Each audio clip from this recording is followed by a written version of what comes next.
যখন নিচে তাকাই দেখলাম চোখ কপালে উঠে গেল। একজনও আমার দুশমন নাই, সব আমার আপনগুলাই আমাকে খাটের মধ্যে নিয়ে কবরের দিকে নিয়ে যাচ্ছে। কে আপন, কে আপন? আমার তো কেউ নাই, আমার তো কেউ নাই, আমার তো কেউ নাই, আমার তো কেউ নাই, আমি তো একা হয়ে গেলাম, আমি তো একা হয়ে গেলাম। দুনিয়াতে যে 10 তলা বিল্ডিং এর মালিক সে সফল, দুনিয়াতে 1 কোটি টাকার যে মালিক সে সফল, এটা আমাদের ধারণা। ঠিক আছে ভাই, আমরা তো সফলতা বলতে কি বুঝি? গোল্ডেন এ প্লাস পেয়েছে, সফল হয়েছে, 10 কোটি টাকা কামিয়েছে, সফল হয়েছে। বিদেশে যাওয়ার সময় বাঙ্গা ঘর ছিল, বিদেশে যাওয়ার পরে যখন 4 তলা বিল্ডিং বানিয়েছে, সফল হয়েছে। ব্যাংকে টাকা জমা রেখেছে, বাস সফল হয়েছে। এটাই আমাদের ধারণা, ঠিক? এখন একটু বোঝার চেষ্টা করুন তো, সফলতা যদি আপনারই হয়, ভোগ তো আপনারই করবেন। অর্জনটা যদি আপনার হয়, বুক তো আপনি না করবেন। আপনি মরার পর আপনার গাড়িটা আপনার ফুতাইনে ব্যবহার করে কা? আপনি মরার পরে কেন আপনার ভাই ভাইদের মধ্যে জায়গা সম্পত্তির ভাগ নিয়ে ঝগড়া শুরু হয়ে যায়? আরো সহজ করে দিই, মনে করেন এখানে কোন একজন ভাই এই জায়গাটা কিনছে, এই জায়গাটা কিনছে, সে মরার পরে তার লাশটা কিন্তু এখানে দাফন করবে না, তার ছেলেরা করবে না। যে আমি বললাম তোর বাপে কিনছে জায়গা, পাগল হইছ নি? একটা কবর যদি এখানে দিয়ে দিই, 10 বছর পরে এখানে কি আর বিল্ডিং বানানো যাবো? 10 বছর পরে কি আর দোকান করন যাবো? 10 বছর পরে কি 20 তলা বিল্ডিং বানানো যাবো? 10 বছর পরে কি আমি এখানে পুকুর করতে পারলাম? তাহলে দেখেন আপনার জায়গায় আপনাকে কবর দিচ্ছে না, আপনার আর আছে কি? ওরে আল্লাহর বান্দা, সজাগ হও। আমাদের জন্য, প্রত্যেকটি মানুষের জন্য আল্লাহ এবং নবী ছাড়া আর কেউ নাই, কেউ নাই, কেউ নাই, কেউ নাই, কেউ নাই, কেউ নাই। কে আপন কে পর মইরা তো দেখেন একবার। কবরে নিয়ে যাওয়ার মানুষগুলা একটাও দুশমন ছিল না, সবগুলা আপন মানুষটাই নিয়ে যাচ্ছে কবরে। আমি চিৎকার দিয়ে আওয়াজ দিয়ে বললাম, ভাই তোরা তো জানিস আমি কবরে থাকতে পারি না, তোরা তো জানিস আমি অন্ধকারে শুইতে পারি না, তারপরও আমার জন্য কবরটা খুলে দিলি। খাটের নিচে যখন চোখ দিয়ে তাকালাম, ইমানদার ভাই মনের কান দিয়ে শুনুন, খাটের নিচ দিয়ে যখন চোখ দিয়ে তাকালাম, মনে মনে ভাবলাম হয়তো শত্রুরাই কবরের দিকে নিয়ে যাচ্ছে। যখন নিচে তাকাই দেখলাম চোখ কপালে উঠে গেল। একজনও আমার দুশমন নাই, সব আমার আপনগুলাই আমাকে খাটের মধ্যে নিয়ে কবরের দিকে নিয়ে যাচ্ছে। কে আপন, কে আপন? প্রশ্ন করতে থাকুন নিজেকে, কে আপন, কে আপন? উত্তর আপনি পাবেন না, উত্তর আপনি পাবেন না। এবার কবরের মধ্যে চলে গেল। গভীর মনোযোগ, প্রস্তুত আছেন তো? প্রস্তুত আছেন তো? ইনশাআল্লাহ প্রস্তুত আছেন তো? ইনশাআল্লাহ। লাশটা কবরে রেখে দিল, উপরে আস্তে আস্তে চাটাই দিচ্ছে।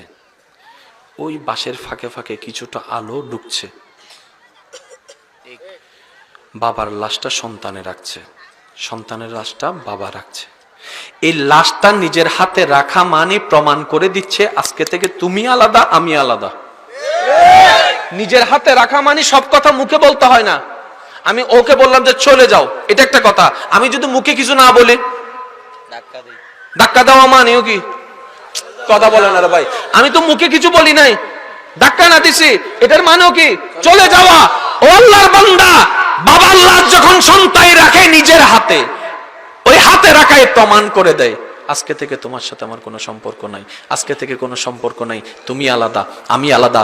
স্ত্রীকে স্বামী রাখার পরে বলে যে তুমি আলাদা, আমি আলাদা। মাকে সন্তান রাখার পরে বলে যে তুমি আলাদা, আমি আলাদা। এবার আপনি কবরের জগতে যাওয়ার পরে দেখতে পেলেন আস্তে আস্তে হালকা হালকা আলো বাঁশের ফাঁক দিয়ে ঢুকতেছে কবরের ভিতরে। কিছুক্ষণ পরে অনুভব করলেন কি যেন উপর থেকে ফেলা হচ্ছে। আপনি বুঝতে পেরেছেন মাটি ফেলা হচ্ছে, মাটি ফেলা হচ্ছে, মাটি ফেলা হচ্ছে, মাটি ফেলা হচ্ছে। যতই মাটি ভরপুর হচ্ছে ততই হালকা হালকা আলোগুলা অন্ধকারের রূপ নিচ্ছে। একটু পরে অনুভব করলেন সমস্ত অন্ধকার কবর আপনার জন্য অন্ধকার হয়ে গেল। এবার আপনি ভাবতে লাগলেন যে কবরের কথা সারা জীবন শুনেছি কান দিয়ে, যে কবরকে আমি উপর থেকে দেখেছি, ভিতরে দেখার সুযোগ হয় নাই, আজকে আমার সেই চিরবাস্তব সামনে চলে আসলো। কবর আমার সামনে হয়ে গেল, উপরে আমার মাটি দেওয়া শুরু হয়ে গেল। এবার একটু পরে অনুভব করতে লাগলেন মাটি দেওয়ার পরে এক একজন বান্দারা লাঠি নিয়ে মাটিগুলোকে চাপাচ্ছে, পানি দিয়ে দিয়ে চাপাচ্ছে।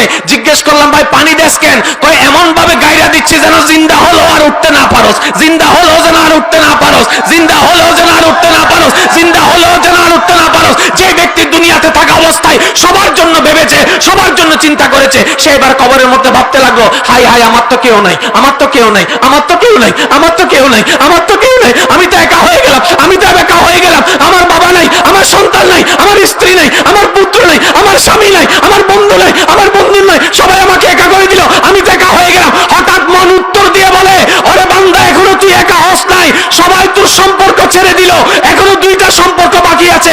অবাক হয়ে প্রশ্ন করলাম, কি সম্পর্ক? এবার মন উত্তর দেয়, বান্দা হিসেবে আল্লাহর সাথে সম্পর্ক, উম্মত হিসেবে নবীর সাথে সম্পর্ক। সুবহানাল্লাহ। কয়টা সম্পর্ক?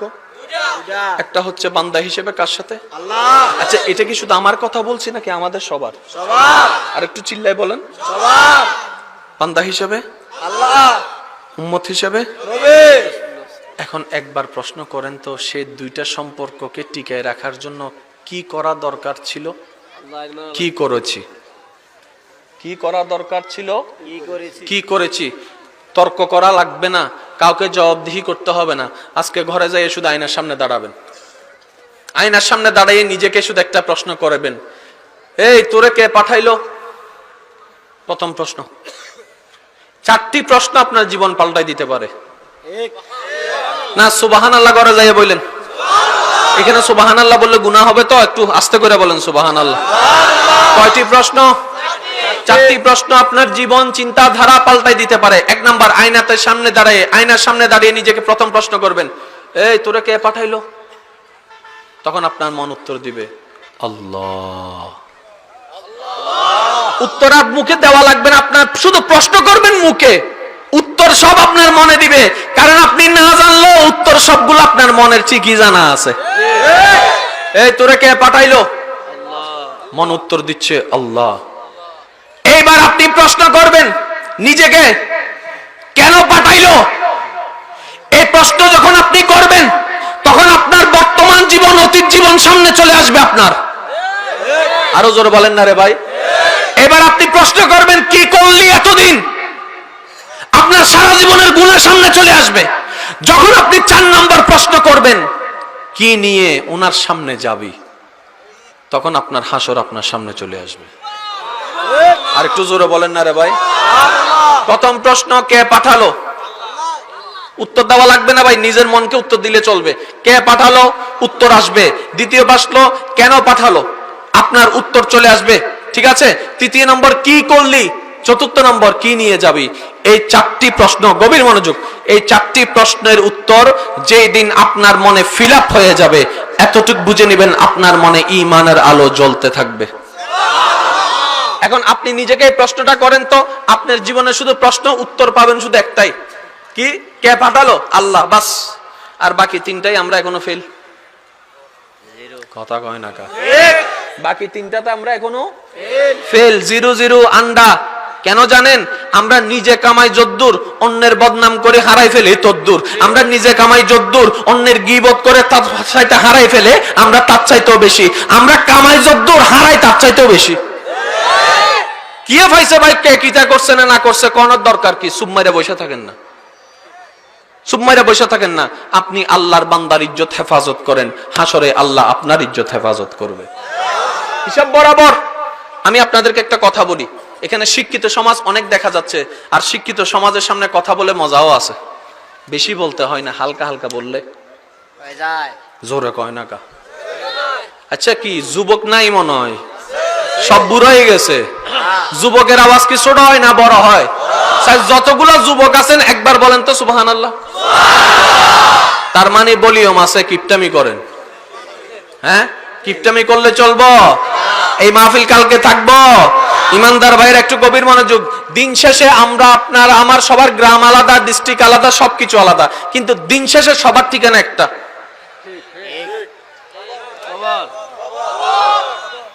আমি চাপাই দেওয়া আলোচনা পছন্দ করি না। আমি আলোচনা পছন্দ করি যে আলোচনার মধ্যে বিজ্ঞান থাকবে, যে আলোচনার মধ্যে সায়েন্টিফিক তত্ত্ব থাকবে। ইসলামকে এমন ভাবে প্রেজেন্ট করতে হবে বিধর্মীদের সামনে, যেন তারাও বুঝতে পারে আমার ইসলাম কোনো বাসি ইসলাম নয়, আমার ইসলাম কোনো ব্যাকডেটেড ইসলাম নয়, আমার ইসলাম কোনো আনসায়েন্সেবল ইসলাম নয়, আমার ইসলাম সর্বযুগে সর্ব জায়গায় পারফেক্ট ইসলাম। ঠিক আছে রে ভাই। এখন আসুন আমি বলছি বারবার 50-50। কবরে মানুষ রাখার পরে আমরা দুইটা চরিত্র খুঁজে পাই। একটা হচ্ছে কিছু লাশকে দেখবেন 3 মাস পরে 4 মাস পরে যখন কোর্টে অর্ডার দেয় এটাকে আবার পোস্টমর্টেম করতে হবে, তখন পুলিশ প্রশাসন এসে লাশটাকে তোলার সময় সবাই কি করে? নাকি রুমাল কয় না? আরো জোরে। এখন তার লাগবে না, কারণ মাস্ক আছে, হ্যাঁ ঠিক না? নাকে রুমালটা দেয়, তার মানে নাকে রুমাল দেওয়াটাই প্রমাণ করে নিশ্চয়ই দুর্গন্ধ, বেরোতে পারে ঠিক? এখন দুর্গন্ধ কখন হয়? সুস্থ থাকলে না পচে গেলে? পয়সা গেলে তার মানে যে দেহটা 3 মাস আগে কবর দেওয়া হয়েছে সেটা এখন পচে গেছে। এরকম তথ্য আপনারা জানেন নাকি জানেন না? জানে যুবকরা বলবেন, মুরব্বীরা চুপ করে থাকেন, জানেন কি জানেন না? জানে কিছু কবরে মাটি খোঁড়ার পরে দেখা যায় হাড্ডি পাওয়া গেছে, জানেন কি জানেন না? জানে আবার ফেসবুকের মারফতে, ইউটিউবের সাহায্যে আমরা বর্তমানে এটাও জানতে পেরেছি কিছু কিছু লাশ বছরের পর বছর কবরে থাকার পরও যেমন ছিল তেমনই পাওয়া গেছে। দেখেন নাই মনে হয়? আর কেউ যদি বলে যে দেখি নাই, আমি মনে করবো যে সে এখনো ডিজিটাল হইতে পারে নাই, কারণ ফেসবুক চালাবে, সে আবার দেখবে না, এটা তো আর হতে পারে। আর আমাদের তো একটা বদ অভ্যাস আছে, আমরা ভালো জিনিস প্রচার করি কম। কে কিতা করছে সেটা ল, কে কিতা ভুল কইছে সেটা ল, ঠিক না? ভালো জিনিস আমরা প্রচার করি না। এটা একটু চেষ্টা করবেন ভালো জিনিসে উৎসাহ দেওয়ার জন্য। এবার বলেন, মাটির চরিত্র কয়টি? একটা হচ্ছে মাটি দেহকে খেয়ে ফেলা, একটা হচ্ছে মাটি দেহকে, আর একটা হচ্ছে যেমন আছে তেমন থাকবে, মাটি দেহকে খায়। এই দুটোটাই মানেন তো? আপনি বাদ দেন, কোরআন হাদিস এক সাইডে রাখেন, শুধু আপনি বলেন বাস্তবতার মধ্যে এটা মানেন কি মানেন না? আরো চিল্লায় বলেন, মানেন কি মানেন না? এবার আজ না হয় কাল আমাদের যেতে হবে কোথায়? এখন আপনার স্বপ্ন কি, আপনার চাওয়া কি? মাটি আপনার সাথে কি আচরণ করুক, খাক না না খাক? খাক নাকি না খাক? কারণ আমরা মাটির চরিত্র পাইছি কয়টা? দুইটা। কাউকে খাই, কাউকে খায় না। এবার একদম শর্টকাটে বুঝার জন্য বলছি, বক্তার কাজ হচ্ছে শ্রোতাদেরকে বুঝাই দেওয়া, টাইম পাস করা নয়। আল্লাহর কাছে ধরা খাইয়া যাব কিন্তু, ঠিক না? আমি একদম বুঝার জন্য বলছি। আমরা সবাই মিলে 2000 সালে এখানে 2টা কবর খনন করলাম, 2টা কবরে 2টা লাশ দিলাম। 2021 সালে আমরা সবাই এসে দুটোটা কবর খনন করলাম। খনন করার পরে আমরা লাশ বের করলাম, দেখলাম একটা কবরের মধ্যে হাড্ডি, আর একটা কবরের মধ্যে যেমনে দিছি তেমনে। এখন আপনার চাওয়া কোনটা, 1 না 2? দুই। এখন মাটিরে প্রশ্ন করলাম, কি তারে গ্রামে জায়গায় ফাঁসাফাঁসি কবর, দোনোটা দেহ দিয়ে দিলাম মাটির ঘরে। ও মাটি, তুই তাকে খাইলি কেন? তুই তারে খাস নাই কেন? আমি প্রথমে বলেছি, আল্লাহর ওয়াস্তে যদি এই কান দিয়ে শুনেন কিচ্ছু বুঝবেন না, মনের কানটা খুলেন, মনের কানটা খুলেন। মাটি হাড্ডি বানাই দিছে, অস্বীকার করতে পারবেন? মাটি খাই নাই, অস্বীকার করতে পারবেন? দুটোটাই বাস্তব, দুটোটাই বাস্তব। কোরআন আমি হাদিস আনি নাই, বর্তমান এনেছি, বিজ্ঞান দ্বারাও প্রমাণিত। সুবহানাল্লাহ তো বলেন না ভাই? এখন আপনি চাচ্ছেন কোনটা, খাক না না খাক?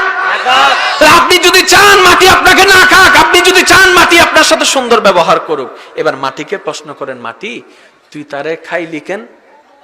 তুই তারে খাস না কেন?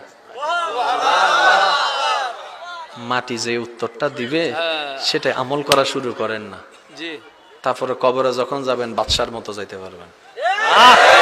একটা কথা মনে রাখবেন, কিছু মানুষ জাহান্নামকে ভয় পায়, আর আল্লাহর কিছু এমন আশেক বান্দা আছে যাদেরকে দেখে জাহান্নামে ভয় পায়। আর একটু জোরে কর না। কিছু বান্দা আছে যারা জাহান্নামকে ভয় পায়, কিছু আশেক বান্দা এমন আছে যাদেরকে দেখে জাহান্নাম নিজেই ভয় পায়।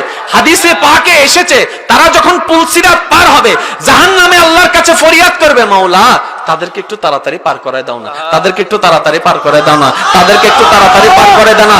তাদের শরীর থেকে বের হওয়া সেই নূরের আলোটা আমি জাহান্নামের আগুনের তাপটাকে কমাই দিচ্ছে গো মাওলা, কমাই দিচ্ছে গো মাওলা, কমাই দিচ্ছে মাওলা।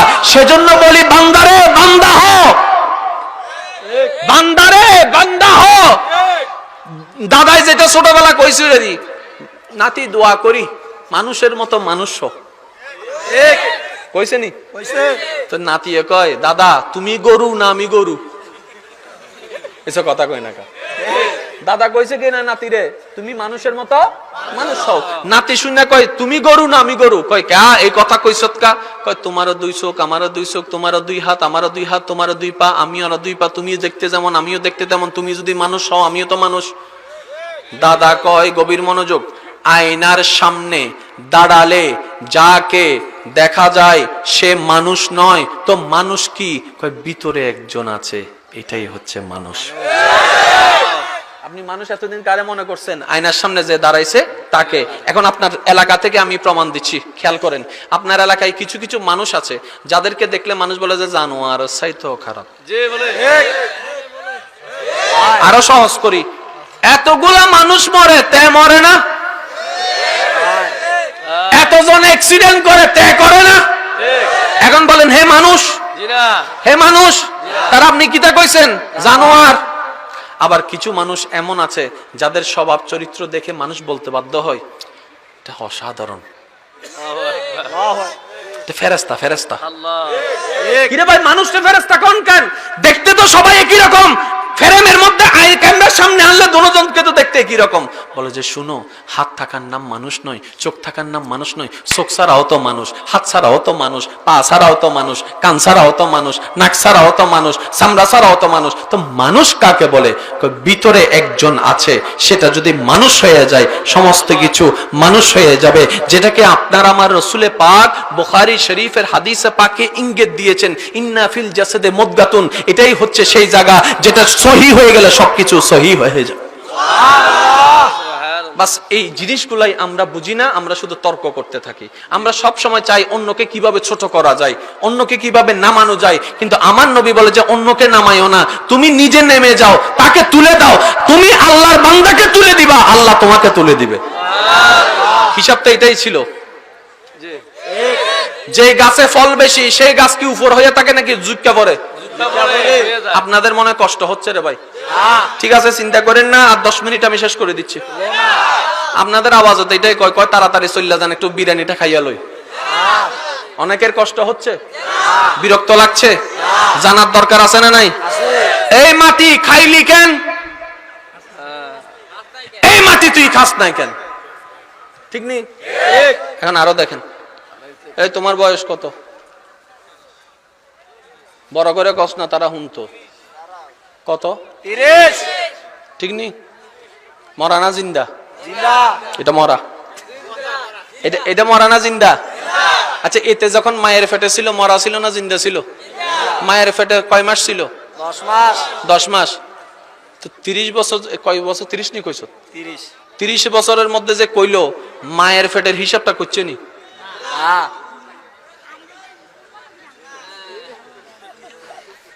মায়ের পেটের হিসাবটা করছে? মায়ের পেটে কয় বছর? সবাই বলতে হবে, মায়ের পেটে কয় বছর? 1 বছর।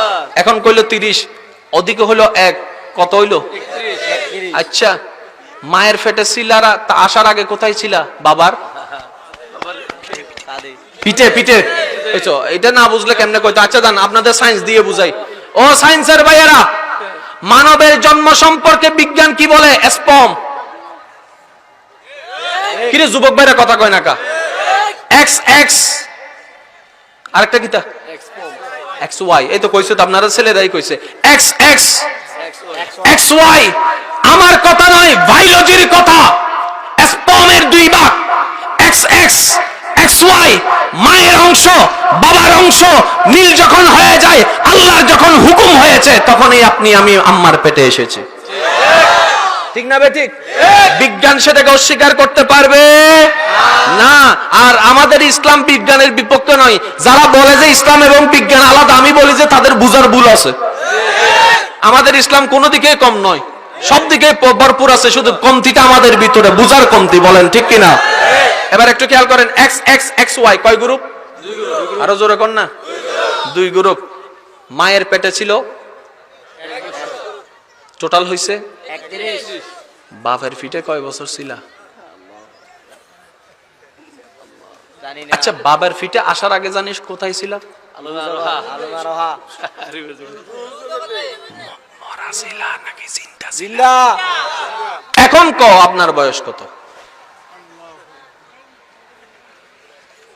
কোন আল্লাহর বান্দা এটা যেটা বলেছে সেটা ওর বয়স নয়, যেটা আমরা বলি সেটা আমাদের বয়স নয়, এটা আমাদের জন্মের বয়স।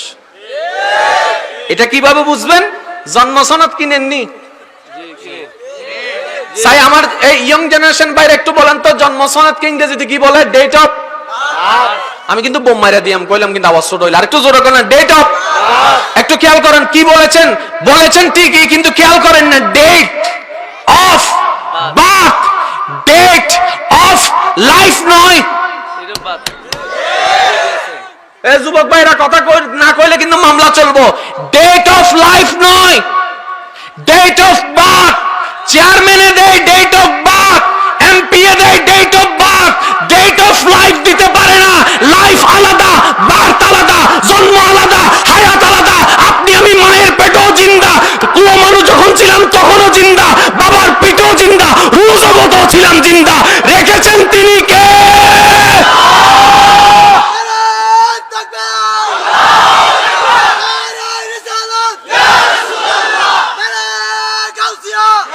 উচ্চ আওয়াজে একবার বলেন সুবহানাল্লাহ। আজকে থেকে খুঁজতে থাকবেন আপনার বয়স কত, শুধু খুঁজবেন বয়স কত আমার।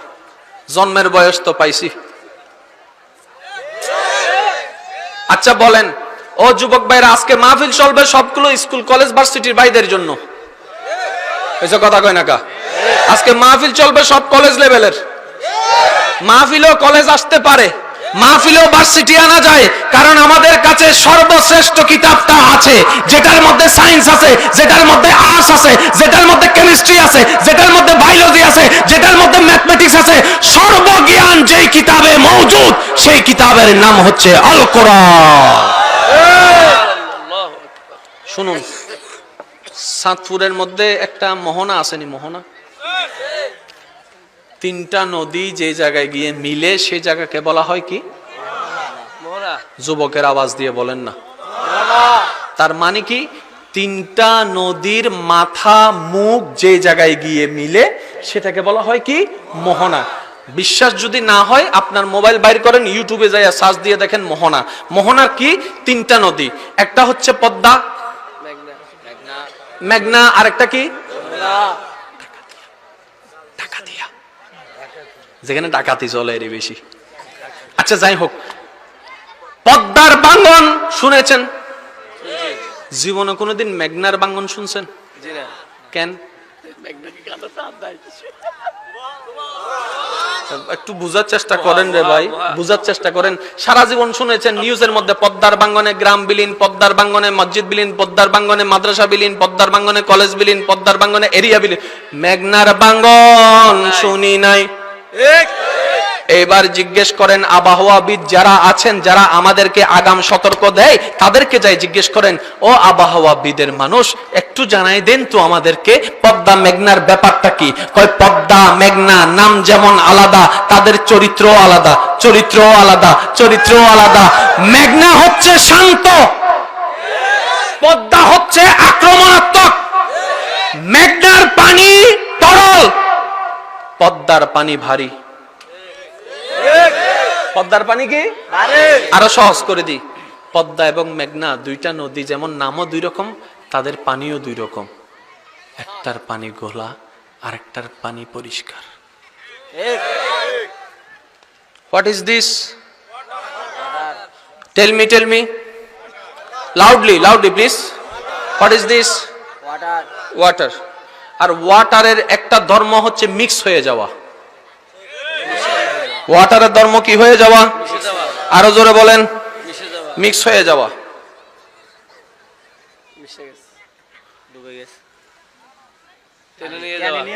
যদি আমি কালো লং ঢেলে দিই, যদি লাল ঢেলা দিই, যদি পরিষ্কার পানিতে গোলা পানি ঢেলা দিই, এটাই তো পানির নিয়ম। চেঞ্জ করে দাও, এটাই তো পানির নিয়ম। পদ্মার পানি, গভীর মনোযোগ, মেঘনার পানি নামও যে রকম দুই রকম, তাদের চরিত্র দুই রকম, রঙও দুই রকম, কালারও দুই রকম। একটার পানি ঘোলা, একটার পানি পরিষ্কার। বড় অবাককর বিষয়, আপনি যখন লঞ্চে করে যাবেন, মোহনার তীরে যখন আপনি যাবেন, মোহনার তীরে যখন আপনি গিয়ে দেখবেন সেই জায়গায় পদ্মার পানি মেঘনাকে ধাক্কা দেয়, মেঘনার পানি পদ্মাকে ধাক্কা দেয়, কিন্তু বড় অবাককর বিষয়, গোলা পানি পরিষ্কার হচ্ছে না, পরিষ্কার পানি গোলা হচ্ছে না। ধাক্কা লাগে ঠিকই, পরিষ্কার গোলা হয় না, গোলাটা পরিষ্কার হচ্ছে না। এটা দেখার পরে আমরা ভাবতে লাগলাম নিশ্চয়ই মাঝখানে হয়তো কোনো দেওয়াল আছে। ডুবুরি নামায় যখন চেক করলাম, পদ্মা থেকে মেঘনা গেছি, মেঘনা থেকে পদ্মায় গেছি, কোনো দেওয়াল আমাকে আটকাই।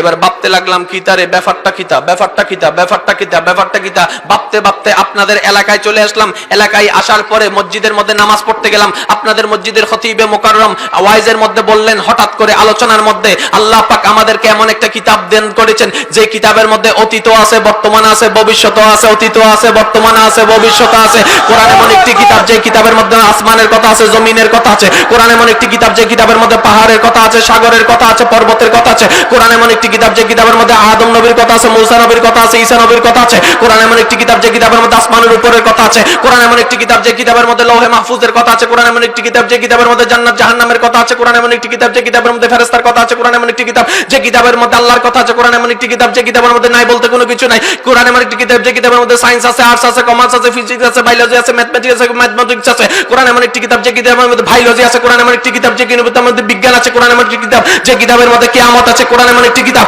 যেই কিতাবের মধ্যে নাই বলতে কোনো কিছুই নাই, নাই বলতে কোনো কিছুই নাই, নাই বলতে কোনো কিছুই নাই। কোরআন এমন একটি কিতাব যেটার আপাত মস্তক মুজিজার মুজিজা, কোরআনের পাড়ায় পাড়ায় মুজিজা, কোরআনের আয়াতে আয়াতে মুজিজা, কোরআনের শব্দে শব্দে মুজিজা, কোরআনের ভাষায় ভাষায় মুজিজা। হুজুর যখন ওয়াইজটা করলো, হুজুর বের হওয়ার পরে ওই মোহনায় যাওয়া ছেলেটা প্রশ্ন করলো, হুজুর আমি নিজের চোখে দেখেছি পদ্মা মেঘনা দুইটা নদী দুই রকম, কালার দুই রকম, পানি দুই রকম, একটার সাথে একটা ধাক্কা খায় কিন্তু পানি মিক্স হয় না। সারা জীবন জেনেছি পানি পানির সাথে মিশে যায়, এইটা তো দেখলাম মিশলাম না। হুজুর ওই পদ্মা মেঘনার কথা কি আপনাদের কোরআনে আছে? হুজুর প্রশ্নটা শুনে মুস্কি হেসে বলে, আরে নাই বলতে কি মারাজাল বাহরাইন।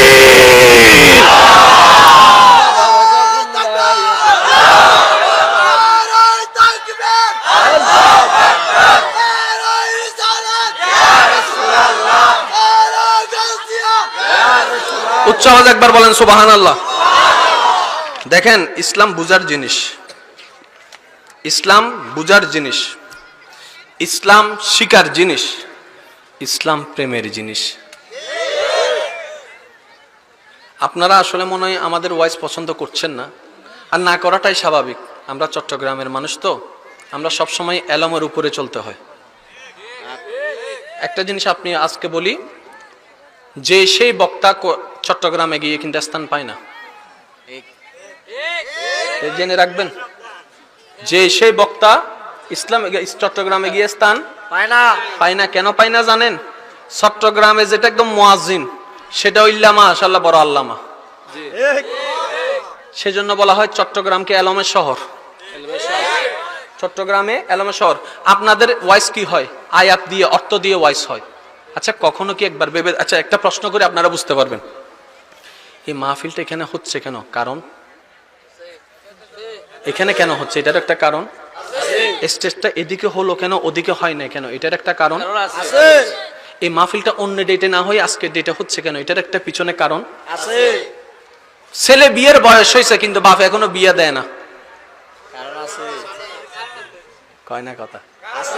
আরো জোরে। প্রত্যেকটা কিছুর পিছনে একটা কারণ আছে। আপনার ঘরের দরজাটা দক্ষিণমুখী হলো কেন, পশ্চিমমুখী হয় না কেন, এটার একটা কারণ। আচ্ছা আপনাদের আমাদের কাজে যদি কারণ থাকে, আল্লাহর হুকুমে কারণ নাই? আল্লাহর আদেশে কারণ নাই? আল্লাহর সৃষ্টিতে কারণ নাই? আচ্ছা কোন নাক কয়টা? যারা নাক আছে তারা কইেন, নাক কাটারা চুপ করে বইয়া থাকেন। ও নাক কয়টা? সবাই মিলে বলেন না ভাই। ছিদ্র কয়টা? দুইটা ছিদ্র। রাস্তা কয়টা? মারামারি লাগিয়া যান, মারান। হ্যাঁ এত মুখে কথা কি আছে, মারামারি লাগিয়া যান তারপরে না কথা কইব। নাক, আরো জোরে। নাক, ছিদ্র, রাস্তা।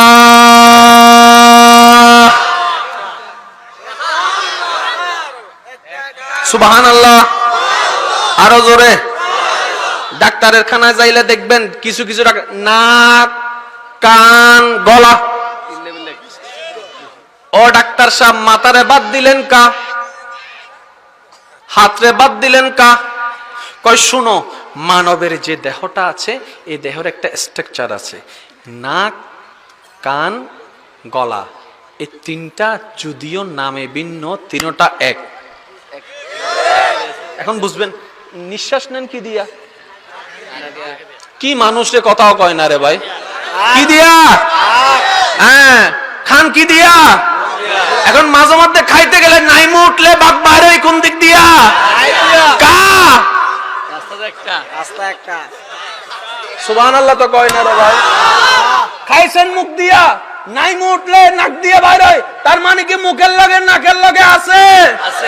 সেজন্য ডাক্তারে কয় নাক, কান, গলা আমার কাছে আয়। এই তিনটা কথা কয় না, এই তিনটা, এই তিনটা, এই তিনটা। ও আল্লাহর বান্দা, এবার ডাক্তারের কাছে যাই জিজ্ঞেস করো, ডাক্তার সাহেব নাক কয়টা? কয় একটা। তোর কাছে ওইটা, আমার কাছে ওইটা। ছিদ্র কয়টা? দুইটা। রাস্তা কয়টা? একটা। আমি কইলাম ডাক্তার সাহেব, আমি তো ভাবছি দুইটা ছিদ্র দুইটা রাস্তা। কই রে গাদারে, হুন, দুইটা ছিদ্র যদি দুইটা রাস্তা হইতো, এক ডরব দিলে একদিকে যাইতো, আরেক ডরব দিলে তো আরেক দিকে যাইতো। কথা কয় না কা? তার মানে দুইটা ছিদ্র রাস্তা, রাস্তা। আল্লাহ আল্লাহ আল্লাহ আল্লাহ। দুইটা নাক দিলা, দুইটা নাক, একটা নাক দিলা, দুইটা ছিদ্র দিলা, রাস্তা দুইটা দিলেই তো হতো। একটা দিলা কেন? একটা দিলা কেন? একটা দিলা কেন? একটা দিলা কেন? একটা দিলা কেন? আল্লাহ একটা নাক দিলা, একটা রাস্তা দিলা, ছিদ্র দুইটা দিলা কেন? দুইটা দিলা কেন? দুইটা ছিদ্র না দিয়া একটা দিলেই তো হয়। রব্বে করিম বলে, ডিজাইনার আমি, ডিজাইনার আমি, ডিজাইনার আমি, ডিজাইনার আমি, আকৃতি আমি দিয়েছি, বুঝে শুনে দিয়েছি। বান্দারে দুইটা ছিদ্র দিলাম, কারণ আছে, শীতকাল আসলে বুঝবি। এখন কোন শীতকালের নাক জাম হয়নি,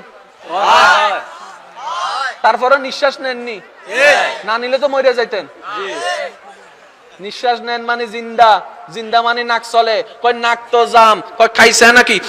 ওরে আল্লাহ, একটা বন্ধ আরেকটা খোলা। আপনি সেই আল্লাহর বান্দা। এই দয়াটা শুধু মুসলমানের উপর করে তা না, আমার আল্লাহ এত দয়াবান, যারা মানে তাদের ঘরেও রিজিক পৌঁছায় দেয়, যারা মানে না, ডাকে না, তাদের ঘরেও রিজিক পৌঁছায় দেয়। এমন রহমানের বান্দা আমরা।